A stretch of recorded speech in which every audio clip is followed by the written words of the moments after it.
Morning. Today, in the class 11 chemistry unit 7 equilibrium, we'll discuss ionization of acid and bases में ionization constant of weak acid Ka, ionization constant of weak base Kb, relationship between Ka and Kb, and the last is di and polybasic acid. So first is the ionization constant of weak acid. Consider a weak acid HX. क्या consider करेंगे हम लोग? HX consider करेंगे क्योंकि weak acid है तो partially ionise होगा, तो हमें इक्विलिब्रियम मिलेगा HX प्लस वाटर, उसमें टूट के हमें क्या दे रहा है? Hydronium ion X minus. तो ये हमें इक्विलिब्रियम मिल गया किसके बीच में? HX वाटर हाइड्रोनियम आयन और X माइनस में। अब मान लो कि यहाँ पे इनिशियल कंसनट्रेशन कितना था? 1 था, तो प्रोडक्ट का इनिशियल कंसनट्रेशन कितना होगा? 0। अल्फ़ा हमारे पास क्या है? डिग्री ऑफ आयोनाइजेशन है, तो एट इक्विलिब्रियम हमारे पास क्या हो जाएगा? 1 माइनस अल्फ़ा, क्योंकि सम पार्ट विल डिसोसिएट और आयोनाइज, HX विल आयोनाइज, तो सम पार्ट क्या होगा? आयोनाइज हो जाएगा, तो जो रिमेनिंग है वो क्या बचेगा? 1 माइनस अल्फ़ा, और हाइड्रोनियम आयन कितना हो जाएगा? अल्फ़ा और X माइनस अल्फ़ा। सी से इक्विलिब्रियम कंसनट्रेशन, तो जो सी क्योंकि कंसनट्रेशन है तो इक्विलिब्रियम कंसनट्रेशन हमारा क्या होगा? C1 माइनस अल्फ़ा, और उतना ही कंसनट्रेशन ही अल्फा में मल्टीप्लाई इधर हाइड्रोनियम के लिए और एक्स माइनस के लिए, तो ये कितना हो जाएगा? C alpha and C alpha. अब हमारे पास क्या मिल गया? इक्विलिब्रियम कंसनट्रेशन मिल गया एक्स माइनस का, हाइड्रोनियम आयन का, और किसका मिल गया? एच एक्स का। अब हम उसके लिए कांस्टेंट लिख देंगे, तो के क्या हो जाएगा? Concentration of H hydronium ion, concentration of X minus upon H x, तो ये हो गया। अब इसके प्लेस पे इसकी वैल्यूज रख देंगे हम लोग। गैस को हम एच प्लस और एक्स माइनस एच एक्स भी लिख सकते हैं, तो जब हमने रखा तो H प्लस के लिए कितना है? सी अल्फ़ा, एक्स माइनस के लिए सी अल्फ़ा, और इसके लिए C1 माइनस अल्फ़ा। ठीक है, तो जब इसको हम मल्टीप्लाई करेंगे तो क्या हो जाएगा? C माइनस सी अल्फ़ा हो जाएगा, तो सी अल्फ़ा कैंसिल हो जाएंगे। ठीक है ना, तो यहाँ पे हमारे पास C है, तो हम यहाँ पे सी अल्फ़ा आ जाए, तो ये देखो C और C कैंसिल हो गया, ये C कैंसिल हो गया। हमारे पास क्या बचेगा? C अल्फ़ा स्क्वायर बचेगा, और यहाँ पे क्या हो जाएगा? 1 माइनस अल्फ़ा हो जाएगा। ठीक है, तो ये हमारे पास हो गया C alpha square upon 1 minus alpha Ka के इक्वल।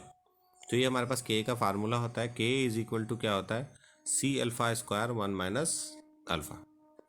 के ए को हम लोग क्या कहते हैं? Ionisation constant of acid.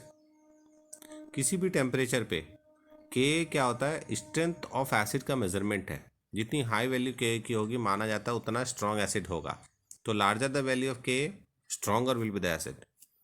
ठीक है, और के का जब हम लॉग लेते हैं तो उसको हम किससे रिप्रेजेंट करते हैं? पीके से। वो हो जाता है negative logarithm minus log K. तो higher the value of K lower will be the value of pK. तो याद रखना, के की वैल्यू हाई है तो पीके स्मॉल होगा, और जितना हाई वैल्यू के होगी उतना स्ट्रॉन्ग एसिड होगा, और जितना लो वैल्यू पीके ए की होगी उतना स्ट्रॉन्ग एसिड होगा। ठीक है, तो ये फार्मूला है जिसपे न्यूमेरिकल लगाए जाते हैं, इंपॉर्टेंट फार्मूला। सेम एज हम बेस के लिए भी पढ़ते के भी। फिर से पहले, knowing the K and initial concentration C of an acid, it is possible to calculate the equilibrium concentration of all species and also the degree of ionisation of acid and the pH of the solution. वो कह रहे कि अगर हमें के की value पता है और इनिशियल कंसंट्रेशन पता है, यानी के पता, सी पता, तो वी कैन कैलकुलेट अल्फा, यानी डिग्री ऑफ आयोनाइजेशन पता कर सकते हैं। उसको कैलकुलेट कर लेंगे तो we can calculate the concentration of each component present in at the equilibrium, और साथ में क्योंकि हमें हाइड्रोजन आयन कंसंट्रेशन मिल जाएगा तो we can calculate the pH and the pOH also. तो यहाँ पे वो कहते हैं कि पीएच वी कैन कैलकुलेट, तो एसिड के केसेस में हम सब कुछ कैलकुलेट कर सकते हैं, पीएच कैलकुलेट इसी फार्मूले से। देखो, अगर हमें के पता है, कंसंट्रेशन सी पता है, तो we can calculate the alpha. जब अल्फा निकल जाएगा तो we can calculate the concentration of hydronium ion, concentration of X minus, और अगर हाइड्रोनियम कंसंट्रेशन मिल गया तो we can calculate the pH. तो यही वो कह रहे हैं कि अगर आपको वैल्यूज दी है तो वी कैन कैलकुलेट इजीली। ठीक है, अब यहाँ पे चलते हैं हम एक न्यूमेरिकल लेके। द आयोनाइजेशन कांस्टेंट यहाँ पे देखो कितना दिया है, 3.2 into 10⁻⁻⁴। Calculate the degree of dissociation of HF। Alpha निकालना है हमको, हाइड्रोजन फ्लोराइड का क्या निकालना है? डिग्री ऑफ डिसोसिएशन निकालना। In its 0.02 molar solution concentration is given 0.02. Calculate the concentration of all species in the solution and its pH। तो तीनों चीज़ हम निकालते हैं। देखो कैसे निकालेंगे। इनिशियल कंसंट्रेशन, फिर हमने फार्मूला को वैसे वेरीफाई कर लिया।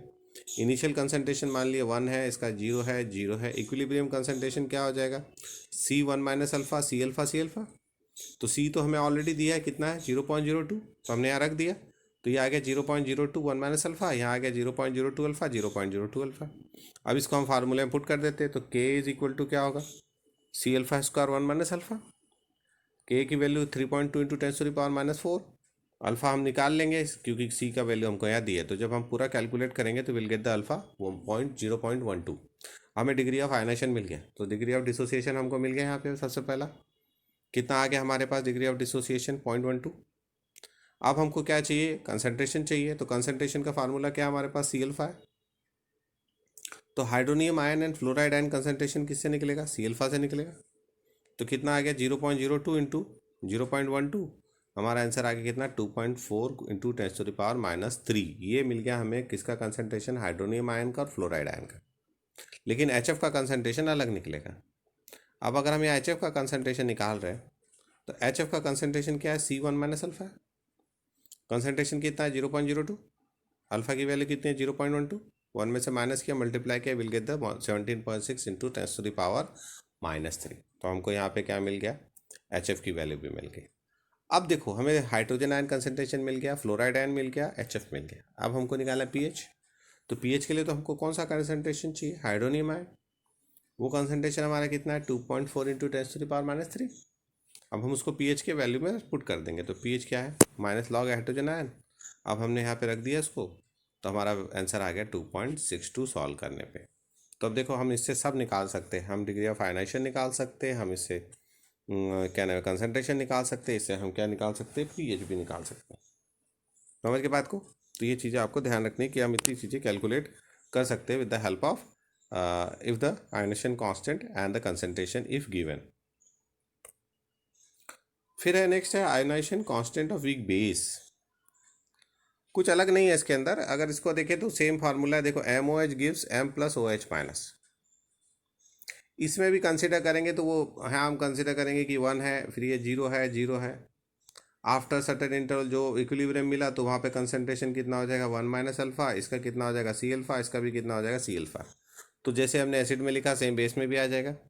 फिर जब हम KB का एक्सप्रेशन लिखेंगे तो KB क्या हो जाएगा, ये हो जाएगा M, कितना हो जाएगा यहाँ पे हो जाएगा OH माइनस, और यहाँ कितना आ जाएगा आपका MOH, क्योंकि रिएक्ट प्रोडक्ट अपॉन रिएक्टेंट।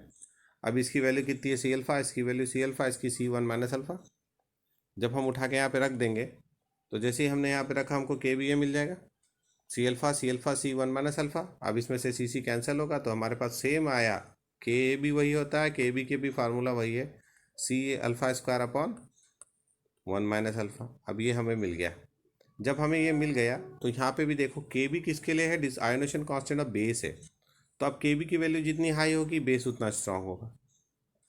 ठीक है, दूसरा KB में PKB और KB में क्या रिलेशन होगा, तो PKB वही होगा जैसे K के लिए लिखा था, PKB क्या हो जाएगा माइनस लॉग KB। अब हम कहेंगे KB जितना बड़ा है PKB उतना छोटा होगा, तो किसी भी बेस के लिए हायर PKB और higher KB is a strong in that condition. अगर किसी बेस के लिए KB की वैल्यू हाई है तो वो स्ट्रॉन्ग बेस है, PKB की वैल्यू क्या है कम है तो भी वो स्ट्रॉन्ग बेस है। ठीक है, दोनों चीज़ आपको ध्यान रखना। अब आइए what is the relation between K and KB, K और KB में रिलेशन क्या है। अब इसको हम एसिड या बेस किसी भी एक को कंसिडर करके निकाल सकते हैं अगर रिलेशन दिखाना हमको। तो हमने जब पढ़ा कि कंजुगेटेड एसिड बेस में क्या पढ़ा कि स्ट्रॉन्ग एसिड है तो जो उसका कंजुगेटेड बेस होता है वो वीक बेस होता है। ठीक है, ये हम पढ़ चुके हैं ऑलरेडी। अब इसी को लेके हम यहाँ पे कंसिडर करके चलते हैं। अब क्योंकि एक इक्विलिब्रियम मिल रहा है तो वहाँ पे दोनों चीज़ है। ठीक है, अब देखो सबसे पहले हमने एसिड के डिसोसिएशन से हम निकाल रहे हैं, HA लिया, HA डिसोसिएट होगा तो हमको क्या दे रहा है, कंजुगेटेड एसिड हाइड्रोनियम आयन और कंजुगेटेड बेस AA माइनस। ठीक है, अब इसके लिए हम क्या लिख लेंगे, Ka लिख लेंगे पहले, तो Ka क्या हो जाएगा, ये इंटू ये डिवाइडेड बाई ये, इसका तो कंसंट्रेशन हम कितना मानेंगे यूनिट, वाटर है। तो अब आगे H3O प्लस A माइनस और अपॉन HA, ये मिल गया Ka। अब इसके दो तरीके हैं, पहले आप PKB भी लिख लो या फिर आप क्या करो इस पूरे इक्वेशन में ऊपर और नीचे क्या OH आयन का मल्टीप्लाई कर दो। जब आपने ऊपर नीचे OH आयन का मल्टीप्लाई किया तो क्या मिल गया आपको, ये मिल गया hydronium ion concentration into A minus OH upon HA OH ion. अब इसको हमने रीअरेंज कर दिया K को, तो ये हम इसको ऐसे भी लिख सकते हैं A minus H3O positive upon HA OH minus OH minus. ठीक है, अब हम क्या करते हैं, एक और इक्वेशन को कंसिडर करते हैं। It is for the base. ये जो कंजुगेटेड बेस मिला आपको, ये क्या करेगा, वाटर से रिएक्ट करेगा क्योंकि वाटर ऑलरेडी प्रेजेंट है सॉल्यूशन में। ये जब वाटर से रिएक्ट करेगा तो ए वाटर से रिएक्ट करके क्या बनाएगा, HA बनाएगा और क्या बनाएगा, OH आयन बनाएगा। ठीक है, तो इसके लिए हम क्या लिखेंगे, KB। जब इसके लिए हम KB लिखेंगे तो यहाँ पे KB की वैल्यू जब लिखी जाएगी तो KB की वैल्यू यहाँ पे क्या लिखी जाएगी, देखो KB की वैल्यू लिखी जाएगी HA, यहाँ क्या हो जाएगा, OH minus divided by A minus, ये लिखी गई। ठीक है, अब ये दोनों इक्वेशन आ गई हमारे पास। अगर इसको देखो HA OH माइनस और यहाँ क्या आ गया, A माइनस। अगर इसको हम उल्टा इसको रिवर्स कर दे तो 1/KB लिखे अगर, तो ये मिलेगा हमको, A माइनस ऊपर चला जाएगा, HA और OH आयन ऊपर नीचे आ जाएगा। अब ये चीज़ को देखो और यहाँ पे जो हमने ये लिखा, ठीक है, यहाँ से A माइनस ये और ये लिखा, दोनों सेम है। ठीक है, तो इसके प्लेस पे हम क्या लिख सकते हैं, 1/KB लिख सकते हैं। तो इसके प्लेस पे अगर हम 1/KB लिख दे तो हमारा क्या हो जाएगा, हमारा फार्मूला क्या हो जाएगा, यहाँ पे देखो हमारे पास ये आ जाएगा, हमारे पास आ जाएगा KA equal to 1/KB into क्या हो जाएगा, H3O प्लस और OH माइनस, ये होगा। ये जो होता है इक्वल होता है किसके, KW के। तो इसके प्लेस पे हम KW रख सकते हैं। तो जब हम इसके प्लेस पे KW रख देंगे तो और इसको इधर लेके चले जाए तो ये क्या आ जाएगा, KA इंटू क्या आ जाएगा, KB इज इक्वल टू क्या हो जाएगा, KW। This is the relation between KA and KB। KA and KB is equal to KW। तो देखो यहाँ पे KA एंड KB किसके इक्वल हो गया, KW के इक्वल हो गया। तो यह है relation between KA and KB, अगर हमने एक वीक एसिड लिया। ठीक है, समझ गए बात को। अब देखो फिर यही चीज़ अगर हम क्या करें, कंटिन्यू करें फिर द बेस, अगर हम एक वीक बेस ले लें तो बेस है, डिसोसिएट होगा, क्या देगा, BH पॉजिटिव और OH माइनस। KB लिख देंगे तो क्या हो जाएगा, BH into OH minus divided by B, water फिर वहाँ यूनिट हो जाएगा, ये लिख दिया हमने KB। अब सेकेंड रिएक्शन हमारी क्या हो जाएगी, अब ये हमारा वीक कंजुगेट एसिड है, तो कंजुगेट एसिड जो होगा वो डिसोसिएट होगा वाटर के साथ और हमको क्या देगा, B और H3O पॉजिटिव। इसके लिए अगर हम KB लिख दे, सॉरी KA लिख दे तो KA क्या हो जाएगा इसका, ये हो जाएगा B। ठीक है ना, यहाँ क्या आ जाएगा, H3O प्लस डिवाइडेड बाय क्या हो जाएगा आपका, BH पॉजिटिव।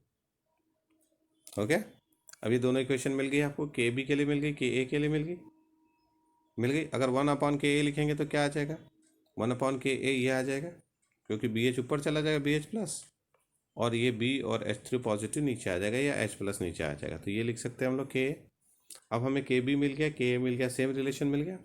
अब देखो इसको, अब इसमें हम क्या करेंगे, इस वाली इक्वेशन में H प्लस आयन का मल्टीप्लाई करेंगे ऊपर और नीचे। तो हम क्या कर रहे हैं, right hand side divided and multiply by hydronium ion, हमने कर दिया। फिर उसको रीअरेंज किया सेम है जैसे हमने वहाँ किया था, हमको क्योंकि ये चाहिए तो हमने BH positive.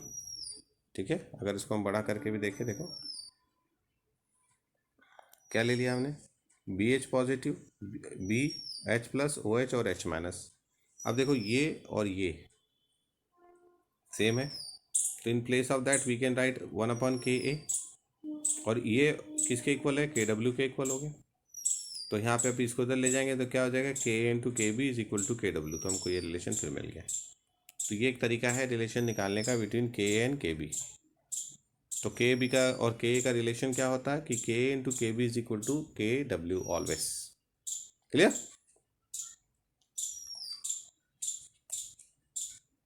Next is the di and the polybasic acids. What is the dibasic acid and the polybasic acid. Di and polybasic acid का मतलब जिनके पास more than one ionisable proton हो उसको हम डाई या पॉलीबेसिक एसिड कहते हैं। जैसे यहाँ देखो, acid that have more than one ionisable proton per molecule of acid are known as polybasic acid और polyprotic acid. For example COOH। अब इसके पास कितने हाइड्रोजन आयन है, 2 हाइड्रोजन आयन दे सकता है। सल्फ्यूरिक एसिड कितने प्रोटॉन दे सकता है, 2 दे सकता है। फॉस्फोरिक एसिड कितना दे सकता है, 3 दे सकता है। It means they can donate more than one proton, क्योंकि ये 2 से ज़्यादा दे पा रहे, क्योंकि H2SO4 को अगर हम तोड़ेंगे तो ये हमें क्या देगा, 2H positive plus SO4 2-। Same ऐसा अगर हम फॉस्फोरिक एसिड को जोड़ेंगे तो वो क्या देगा हमको, H3PO4 gives 3H positive and PO4 3-, because they can produce more than one proton, that's why they are polybasic acids, they are called polybasic acid। Clear. अब हमारे पास देखो रिएक्शन में हमने लिखा, अगर हम उसके लिए डिसोसिएशन कांस्टेंट लिखे तो पहले पॉलीबेसिक में H2X है, टूट के क्या देगा H+ और HX-, तो Ka1, क्योंकि एक हाइड्रोजन आयन पहले डिसोसिएट होगा, एक साथ 2-4 नहीं होते, पहले एक एक करके होते है ना। तो पहला होगा तो Ka1, तो क्या हो जाएगा H+ HX- अपॉन HH2X, फिर देन दे फर्दर डिसोसिएट, तो ये आयनाइज होंगे फर्दर, HX- दे के क्या देगा H+ एंड X2-, तो Ka2 ये हो जाएगा हमारे पास। ठीक है, अब ये हो गया डिसोसिएशन, फर्स्ट डिसोसिएशन कांस्टेंट, ये हो गया सेकंड डिसोसिएशन कांस्टेंट और आयनाइजेशन कांस्टेंट। तो Ka1 is the first ionisation constant, Ka2 is the second ionisation constant. ये याद रखिएगा कि Ka1 की वैल्यू हमेशा Ka2 से बहुत हाई होती है, क्योंकि सेकंड तोड़ना हाइड्रोजन डिफिकल्ट होता है in comparison to first one. Tribasic में Ka3 आ जाएगा। ठीक है, तो यही कहलाता है पॉलीबेसिक एसिड्स, डाई और poly. Di means 2, poly means more than 2। Some values are here. Oxalic acid के लिए Ka1 कितना है 5.9 × 10⁻⁻2 एंड Ka2 6.4। एस्कॉर्बिक एसिड के लिए 7.4। सल्फ्यूरिक एसिड के लिए देखो, सल्फ्यूरस एसिड के लिए 1.7 एंड 6.4। एंड अगर हम फॉस्फोरिक एसिड में जाए तो 7.5 × 10⁻³ 6.2 × 10⁻⁻, एंड 4.2 × 10⁻13। अब ये देखते जाओ, अगर हम लाइन से अगर इसको गौर करें तो कुछ नीचे हमने पॉइंट लिखे, उसको पहले देख लो। Important points are there. Higher order ionization constant Ka2 and the Ka3 are smaller than the lower order. हमेशा Ka2 and K3 K1 से क्या होता है, स्मॉलर होता है। K1 सबसे बड़ा होगा, उससे कम K2 होगा, उससे कम क्या होगा, K3 होगा। इसको गौर से देखो, अगर फास्फोरिक में देखें, देखो 7.5 × 10⁻³ है, ये 6.2 × 10⁻8 है, and this one is the -13। तो ये शो कर रहा है कि K1 K2 से बड़ा होता है, K2 K3 से हमेशा बड़ा होता है। ठीक है, क्योंकि एक बार एक प्रोटॉन निकालने के बाद जो प्रोटॉन बच रहा है, बाकी जो रेस्ट ऑफ द प्रोटॉन्स होते हैं वो टाइटली पैक हो जाते हैं। Because of more difficult to remove positively charge proton from a negative ion due to electrostatic force, क्योंकि नेगेटिव चार्ज आ गया तो it is very difficult due to electrostatic force, तो हम इतनी आसानी से उसको रिमूव नहीं कर सकते। ठीक है, ओवरऑल आयनाइजेशन कांस्टेंट इन सबके प्रोडक्ट के इक्वल होता है। तो ये हमारे पास आयोनाइजेशन कांस्टेंट है। और अगर आपको Ka1 की वैल्यूज पता है, जैसे कि अगर if you want to compare 2 acids, जैसे कि अगर हम यहाँ पे देखें 2 एसिड हमारे पास है, एक है हमारे पास फॉस्फोरिक एसिड है, एक है ऑक्जेलिक एसिड है, वी कैन कंपेयर। अब यहाँ पे वैल्यू देख के हम बता सकते हैं कि कौन ज़्यादा स्ट्रॉन्ग एसिड होगा, क्योंकि Ka की वैल्यू हमको पता है। Larger the value of Ka, more will be the acid, stronger will be the acid. Sorry, factor affecting the acidic strength. How many factors are affecting the acidic strength? कौन कौन से factor affect करते हैं? सबसे पहले कहते हैं वो कि कौन से, the extent of dissociation of an acid depends on strength and the polarity. किसी की भी एसिडिक स्ट्रेंथ उसके स्ट्रेंथ पर और पोलैरिटी पे डिपेंड करती है। ठीक है, in general when the strength of HA bond decreases, that is energy required to break the bond decreases, HA become a strong acid. जैसे जैसे बॉन्ड डिस्टेंस क्या होगी, कम होगी, उतना आसानी से क्या होगा, HA बॉन्ड टूटेगा, उतनी आसानी से प्रोटॉन देगा। तो वो कह रहे हैं कि general strength of HA decreases, the energy required to break bond decreases, and HA become strong acid. Also, when the HA become more polar, the electronegativity differences between the atom of hydrogen and A increases, and there is a marked charge separation. Cleavage of the bond become easier, thereby increasing the acidity. तो अगर polarity बढ़ रही है तब भी acidity बढ़ेगी, और strength घट रही है तब भी एसिडिटी बढ़ेगी। अब एक एग्जांपल ले लेते हैं हम लोग। For example, if you take hydrogen halide, जब हम किसी भी ग्रुप में ऊपर से नीचे की ओर चलते हैं तो क्या होता है, साइज बढ़ता जाता है। तो सबसे जो साइज छोटा है फ्लोरीन का, उससे बड़ा किसका है, फ्लोरीन से बड़ा साइज किसका है, क्लोरीन का। उससे बड़ा साइज किसका है, ब्रोमीन का। उससे बड़ा साइज किसका, आयोडीन का।